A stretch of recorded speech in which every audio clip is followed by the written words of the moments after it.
எழுதுவேன், எழுதிட்டு இருப்பேன், எழுதியிருப்பேன், எழுதிட்டே இருப்பேன். வடக்கு தமிழ்ல சொல்லியிருக்கேன். நாங்க வந்து நார்மல் தமிழ்ல அங்க எழுதியிருக்கேன்.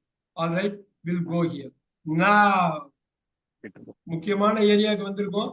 இது கஷ்டப்படுறதுக்கு ஒண்ணுமே இல்லை. ஈஸியா உங்களுக்கு சொல்லி தரேன். கரெக்டா கேப்சர் பண்ணிக்கணும்.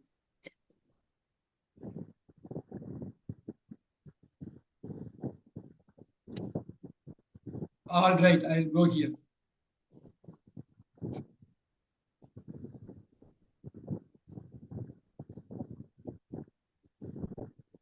பாருங்க, நான் ஒரு கடிதம் எழுதுறேன். நான் ஒரு கடிதம் எழுதுறேன். என்னால் ஒரு கடிதம் எழுதப்படுகிறது. இது மட்டும் எழுதிங்க. என்னால் ஒரு கடிதம் மாறுது பாத்தீங்களா? நான் ஒரு கடிதம் எழுதுகிறேன். நான் எழுதுற வந்து எழுதப்படுகிறதா மாறுது. நோட் பண்ணிக்கிங்க. எழுதப்படுகிறது. இப்படியே எழுதுற வந்து எழுதப்படுகிறது.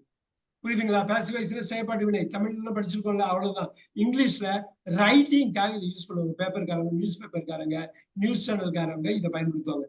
நம்ம பேசுறதுக்கு இதை யூஸ் பண்ணுவோம். நம்ம ஆல்ரெடி இதை நல்லா பார்த்திருக்கோம். எழுதப்படுகிறது, எழுதப்பட்டு கொண்டிருக்கிறது, எழுதப்பட்டிருக்கிறது, எழுதப்பட்டு கொண்டே இருக்கிறது. எழுதப்பட்டது, எழுதப்பட்டு கொண்டிருந்தது, எழுதப்பட்டிருந்தது, எழுதப்பட்டு கொண்டே இருந்தது, எழுதப்படும்.